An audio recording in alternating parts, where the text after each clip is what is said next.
I'd like to welcome you all today to the AAFLFC podcast. My name is Kathy, and I am happy to have with me here today my fellow board member, Joseph Dunn, and our very special guest, Camden Martin. Camden is from Lewiston, Auburn, Maine, and is of French Canadian descent. He spent 2 years in high school in the south of France in Maine. Furthermore, he did his higher education studying environmental protection at Saint-Félicien in the Lac Saint-Jean region of Quebec. He is now working as a French language instructor at St. Dominic Academy in Auburn, Maine, and has been implicating himself in French language courses, such as the promotion of French language immersion programs in the state of Maine for many years, as it is a subject that he holds very precious. He is currently on the board for the Alliance Française of Maine, as well as the Franco-American Collection at the University of Southern Maine. He's passionate about foreign languages, history, as well as wildlife, amongst many other subjects. Camden, welcome. We're so happy to have you here today. And Joseph, I'm going to turn it over to you. Thank you so much for having me. Thank you so much. Camden, it's good to see you, my friend. And we'll just start off by saying how odd it is to speak English to each other. Yeah, I've only heard your voice in English on videos, but I've never talked to you. It's so strange. It's really odd. And that sort of, I think, plays to this whole idea of the intimacy and the familiarity of language and how you build relationships and how you build friendships in a particular language, and then you just get to know someone in that language. And sometimes when you take someone out of that particular context, it's a little bit, not even, maybe jarring. It can be a little bit. Yeah, it sends one for a loop a little bit. Yeah, it does indeed. I often say that about the Louisiana experience, because we hear lots of people, and I think you maybe even do as well with the Franco-American experience, where people will say, oh, my parents or my grandparents would only speak French when they didn't want us to understand things. And I think there might be a little bit of that, yes, but I think a lot of it maybe even comes back to this whole idea about connection and relationships in a language. And yes, you want to talk about things that are really serious. You do that in the language that your relationship was built in. Yes, I agree with that.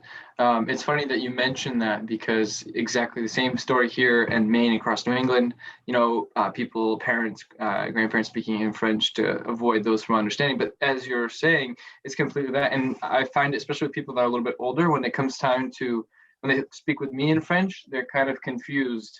And they're, when they see a younger person, they almost want to do it in English. And I have to push through it, in French in order for them to oh, okay, we'll speak French now. It's just you're absolutely right. It's almost like you gotta fill it, and then, okay, now we can make that transfer.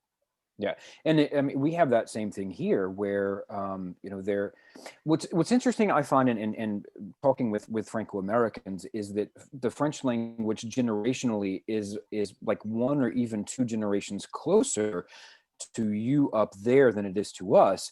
In many cases, I think that's because of your proximity to Canada, and also just because the language was maintained a little bit longer. And for us to push through that sometimes down here is a little bit more difficult, and lots of similarities. Yes, indeed, very much so. Lots of similarities. So you have this Francophone heritage from your family. Your last name is Martin. So why don't you tell us a little bit about the Martin and how they ended up in Lewiston? Sure, that's a great question. So one of my passions is also genealogy, so I should be able to answer this question well. So la famille Martin, so in doing my genealogy, I found out in the greater tree of my genealogy, there's 3 or 4 different distinct Martin families in my name anyways. The one that I have, my main name, comes from Charles Martin, who came from Dieppe in Normandy, who came all the way to New France. And then, follows the main parts of immigration through New France. And then the one that came down to here, it was my great-great-grandfather, François Martin. So can't get a much more French name than that, who came from a small little village near Saint-Hyacinthe in Quebec. And he was born in 1861. And he came down to Lewiston looking for work and whatnot. And he actually did quite well for himself in the sense that he was able to get land, and he started doing what he knew best, and that was farming. And then he moved to a different property and had my great grandfather, who's also Francois Martin, and unfortunately, that great grandfather of mine, he also worked in the woods to cover, cover different parts of the year, and he accidentally cut himself with a saw, and he got infected and got gangrene. And instead of choosing to amputate his leg, he decided to go with it, and he decided to pass away that way. He was too proud to lose his leg. And so my grandfather never knew his grandfather. He died too early. And my great grandfather Francois Martin, he continued as a family farm. He worked not only on a farm, but he also worked in the mills. Interesting enough for him, he worked in southern Maine, in Portland, which was not that industrial heart at all by any means compared to here in Lewiston or Auburn, but he would actually, one day I did this with my father. We went from where the family home was to where he would get picked up to go and work. He would walk 8 miles in the morning to get to a place, get picked up, and then drove down to about 40 minutes south of here, work all day, come back and walk 8 miles back, and then have to take care of the farm and everything like that. And that's very typical of Franco-American stories around this area. So the Martin family continue on. There was my grandfather, Paul Martin, who then was born in 1925. French was, of course, his first language. He fought in World War II, and then my father was born in 1947. And my father is the last generation where French was the first language in the family. So if effectively, like you were saying, it doesn't have to go that far back. Only a generation ago in my family was French the first language of children. So your grandfather, who was in World War II, was he used as a translator or an interpreter like some of the men from Louisiana were? My grandfather fought on the Pacific Front. Okay, so there wasn't really a need for so he wasn't French in at that Europe. point. Yeah. Gotcha. Yeah, because I think that, I mean, there's some similarities there as well, where some of the Franco-Americans were used as translators and interpreters, and there's so many parallels between what's going on down here and what's going on up there. And I think that, I mean, you have found some historic connections of like correspondence and things between the Louisiana peeps and the Franco-Americans, right? Yeah. To add on to that, what's interesting is we kind of feel like, it's only been like the last 30 years that there's been this connection between Louisiana and Quebec, and we're all in our corners, but actually, as soon as the French Canadian masses started coming down this way, as early as the Civil War, so we're talking mid-19th century, we see this tendency of French Canadians all across New England and even in the Midwest trying to come together and have conventions. And after that, it turned into different associations. But they would have conventions in Chicago, Rutland, Vermont, here in Biddeford, Maine. And this idea of we need to be in contact with each other, we need to get people from Louisiana involved. And even we have, there was a mutual assist, like an insurance company that was here in New England called l'Association Canado-Américaine from Manchester, New Hampshire, and which was a very big mutual aid insurance company that was, Franco-Americans, people that are Catholic. Then there was also L'Union Saint-Jean-Baptiste d'Amérique, which was based out of Rhode Island. And both of them had really strong links with people from Louisiana. They would make organized tours for people to come, not tours, but they would organize trips for people that were interested in the upper echelon of that company to come down to Louisiana, see how it was. They would invite people to come up as well.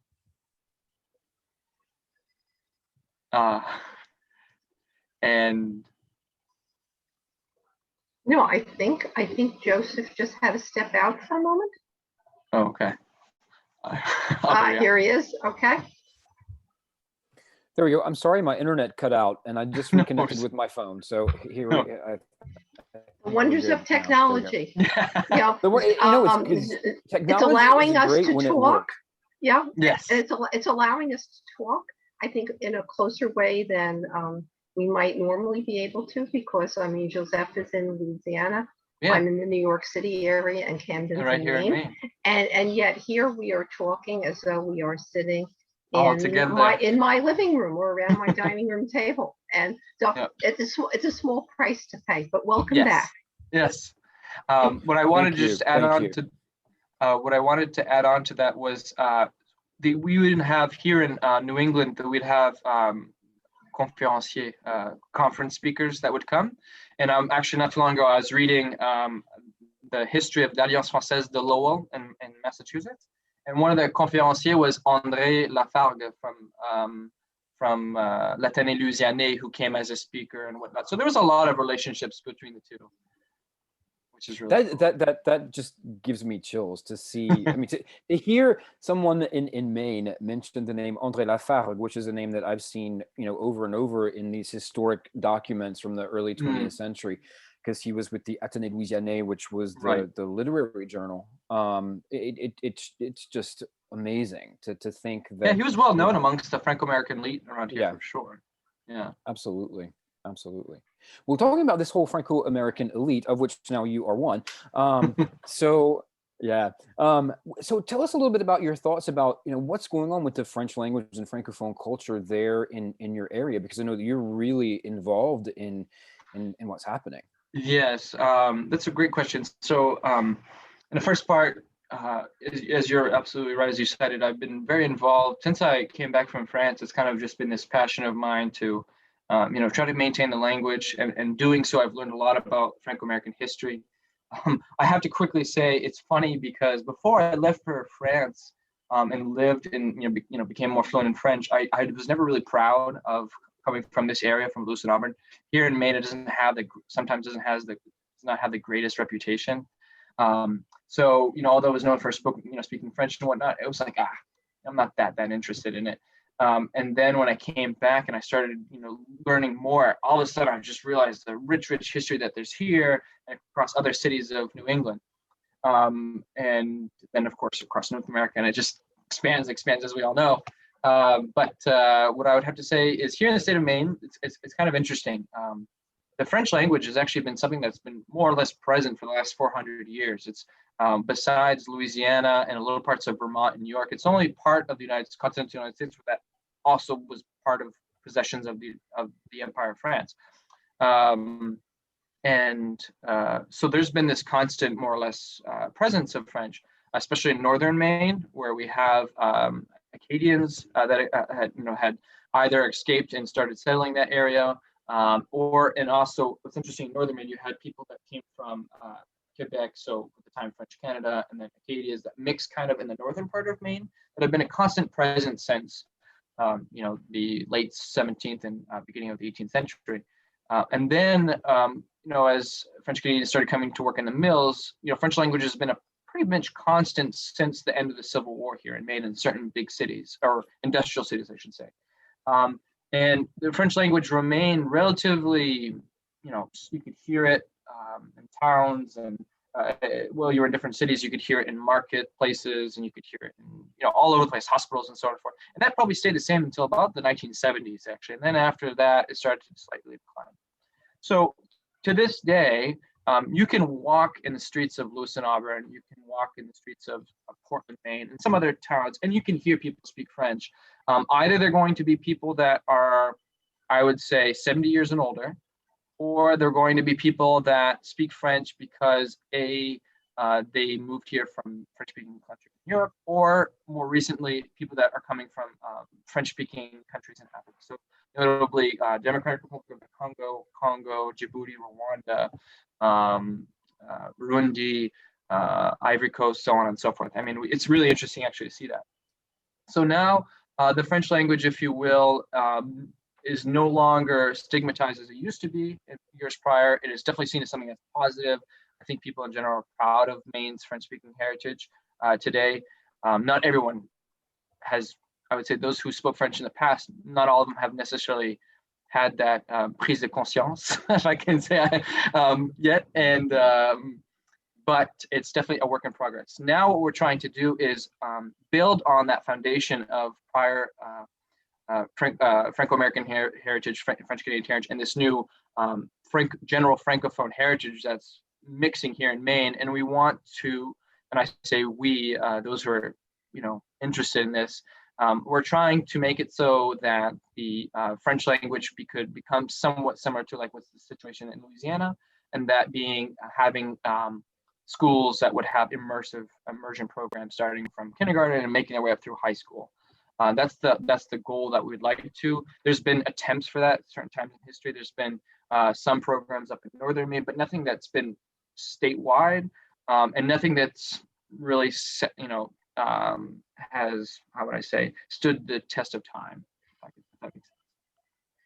No, that's you mentioned the presence of the French language on the North American continent going back 400 years, and one of the things that's become really interesting to look at and to study in Louisiana is many of us have come to the realization that the way that we learn our history in this country and the way that we learn Louisiana history is all of it through an American English speaking lens. And sometimes that history through a French speaking lens can almost be in opposition to the way we learn history in schools, because I was talking with my daughter about this earlier today, that the way that we, learn about what happens after 1803 when Louisiana, I refuse to say Louisiana Purchase, when we were sold to the United States, when we were sold to the United States, you have Lewis and Clark who go on this great expedition. And the way that that's presented to us is it was just vast open territory that had never been quote unquote explored, but the French had already been there for almost 150 years, if not longer. And so when you start digging into that history and seeing it from the flipped side of the coin, it's much richer than we're led to believe through the American English speaking lens. Right. I think that you could say here in Maine, the actual tangible history, French related history isn't as, prominent as is in Louisiana, because Louisiana was a colony for much longer. Here in Maine, what happened was the French and Indian War, and that really kind of that was it pretty much in terms of presence from France. And afterwards it was French Canadians and Acadians that came afterwards, if that makes sense. No, and a lot of people really don't know about that history. Yeah. Well, and also the even up there, that difference in Acadian identity versus French Canadian identity. Yes. I mean, which are two different groups of people, and right. That whole idea of different identities of French speaking people is sometimes a little bit hard for many Americans, I think, to understand. Yeah, we have tendency of putting everyone in the same box. Oh, you speak this language, you're this box. And as we know, it's much more developed than that and complex. Well, you mentioned the work to do immersion schools in Maine, and do you have a current project to try to get one started there in Lewiston, Auburn? So yes and no. Yes, in the sense that before everything happened with COVID-19, there were some, there were some strokes in the fire in the sense that here in Lewiston, Auburn, I keep on saying Lewiston, Auburn because it's two distinct cities, but we're kind of like two twin cities, if you will, Gotcha. That separated by a river. So I kind of like using it as one. But what was happening, I was in contact with the head of the English as a second language, well, English for ESL, English for second. English as a second language. Yeah, English as a second language. Yeah. And she was if you will, she was the head for the Lewiston School Department, and she was kind of spearheading it, and I was going along with her as however I could be helpful. I know a lot of people in the community, and I know a lot of tidbits of information, things like that. So I was basically saying, hey, use me whatever you need, and I'll be happy to be there. And we had the superintendent on board, and we had our first committee meeting, and what we were trying to do is at least start with Lewiston and get the public school system to have some sort of bilingual French program starting from kindergarten, and then after that, each year, that class cohort, if you will, would go all the way up to high school. And here in Maine, we have like a special partnership with l'Académie de Nantes, so for the school department of Nantes in Western France, that would send teachers here. Obviously, the French Council in Boston would support us as best as they could. So everything was kind of like, okay, we got some momentum here. And of course, COVID-19 hit. I think, for all the schools, it was, everything, that was before that changed. So has not become a priority recently, which is totally understandable. So right now, if you will, I'm kind of just in conversations with those who are interested. And when we're ready to get together again, that would be the time that we would organize ourselves again. But the interest is there. I think the willpower is there. It's just a question of organization, shaking the right hands, that kind of thing. And I'll go ahead and ask you this question because it's a very relevant question for the Franco-Americans as it is for the Franco-Louisianais. And I would recommend that you look at really how you make local French available and valorized vis-a-vis le français standard ou le français normatif, because that's been a huge obstacle for us in Louisiana, and educating people on this idea of language of education versus vernacular language, and right. how you integrate those accents and expressions and that particular identity piece. We could have done a lot better job at that in Louisiana to make immersion and to make French even as a second language for the people who are reacquiring it much more desirable and much more alléchant. Or attirant. So here, what we would like to do, ideally, or at least the way I would like to see it, is once again we kind of have this double-sided coin.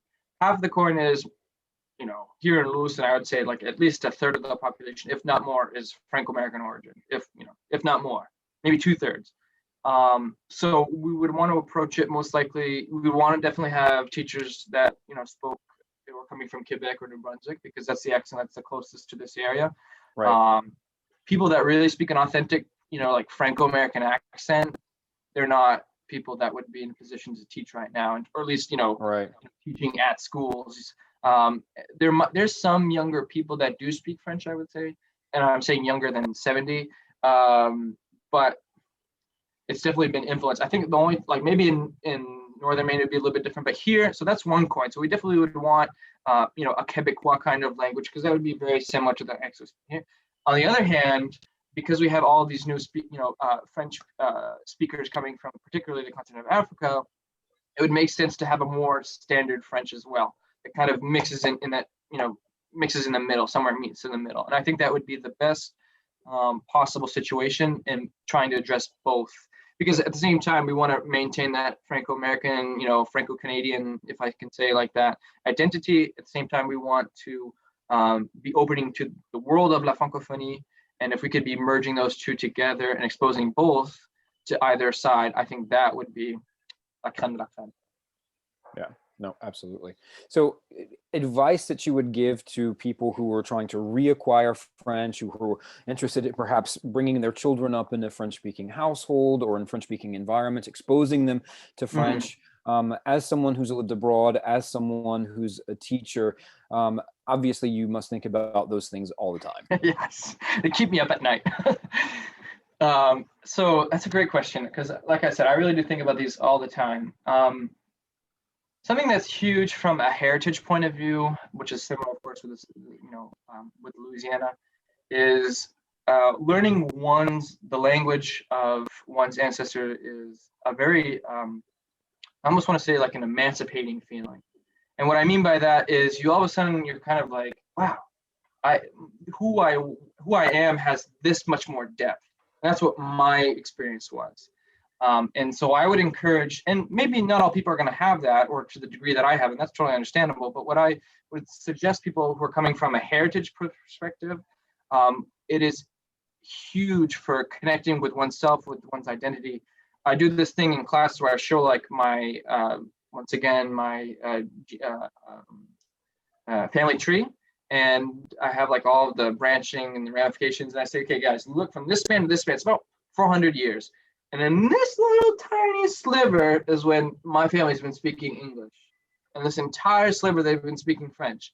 So granted, the language of English is, your most immediate language with your parents, your grandparents, and maybe a little bit beyond. But for the rest of your history, it's been speaking French or some, dialect from France. So that has weight, and that's what I try to encourage people to interpret it from that point of view. That's a great illustration, actually. It's a great illustration. And I think that kind of like, oh, wow, it's like, oh, yeah, you're kind of right, I think that has weight when people are considering whether or not they should reacquire their language. And then what I also like to tell people is you're opening the door not only to your family's roots. Let's say you're not coming from a Francophone background, you're opening your door to an entire world of French speakers.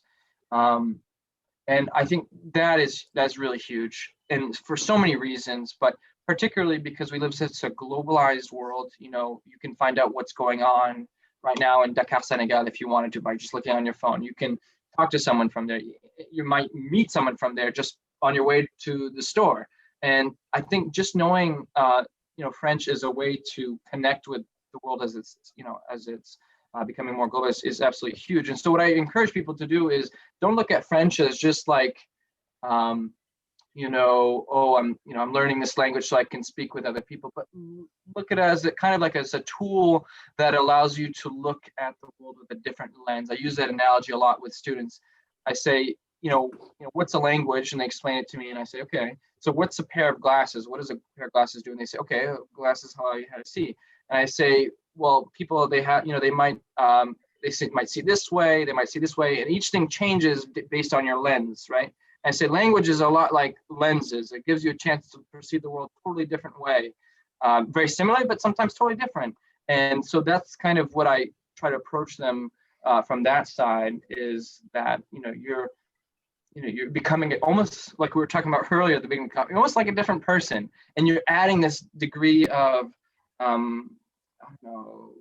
you become more deep in a way. You have all this baggage. Language is just this tool of all of this humanity, if you will. And so I try to approach it from that way. And I tell people to, what I did, I tell them, put your phone in French, play video games in French, listen to the radio. If you don't understand anything, that doesn't matter. Just play in the background, because our brains, whether we are conscious of it or not, is absorbing information all the time. And whether you're actually sitting down and saying, okay, I recognize that word and I don't, but it's still going in there. And I used to do that on purpose when I wanted to speak French, is because I knew that it would, just like when I was a baby learning English, it would impact pronunciation, it would impact, subconsciously recognizing a word or not. And so I encourage people to do that. And I actually have a student of mine who's 12 years old who just started learning French since September. And I'm actually able to talk to him just in French, just because he's trying. Wow. And he's passionate, that obviously helps.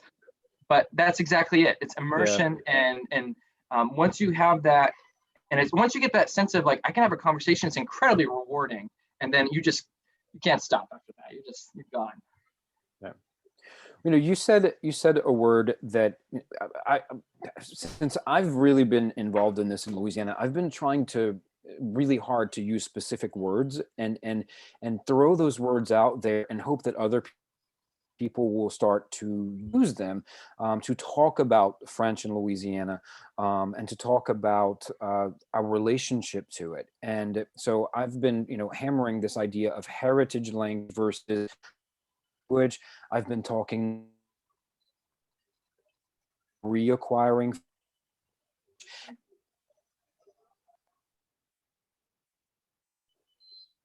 to it, and it makes it something more Did I? Yeah, Joseph, I think you're cutting Just cut out a little bit. If you could just There we go. repeat that last thought, that would be great. Okay. So this, I think using the words heritage language or reacquisition gives people a more proximity to these languages and makes them more accessible to them, right? As opposed to this idea of it being foreign or learning, because when you're learning something, you have to work to learn something. Yes. In many cases, it's kind of like you have to work at it. But if you're reacquiring something, it's something that you should have, that belongs to you, that you're taking back. That whole idea and I think that really changes the way one looks at it. And especially in the case of here in Maine or Louisiana, that idea of heritage, this language belongs to you in a way, and so might as well look into it. And I think that really, oh, wow. I always thought this is foreign language, but, it's like, no, this does. And then all of a sudden you kind of see this like déclic, and people are like, oh, why don't I learn this? Exactly. Would you have any more thoughts that you'd like to share with us this afternoon about the kinds Just of the work last you're thing, doing? About just those who are interested in the French language here in the United States or pursuing French, please reach out to people that you think you should reach out to. That's how I did it. I encourage people. We're gonna have to collaborate. People from Quebec need to collaborate with us, and we need to collaborate with Louisiana, and we need to collaborate with people in Illinois. Like, we need to be working together and making ourselves present, and learning that we exist and that we can interact with each other. And I think if we can achieve that to a more sustainable degree, I think there could be a major difference for the French language here in North America. Absolutely. Donc, merci Camden. beaucoup Merci. Thank you. Merci. Merci infiniment. Merci à vous. Thank you so much, Camden, for joining us. I hope that you will be able to join us again in the future to update us on the progress. I'm very excited to hear about these dual language immersion schools that we're talking about possibly in Maine. So possibly as the situation settles down more and things move forward, maybe you'll be able to come back and tell us more about it. Thank That you. would be wonderful. Much like that. Thank you. Thank you so much. And thank you everybody for joining us today. Thank you, Joseph, also for being here. And we'll see you next time. À la prochaine. À la prochaine. Au revoir.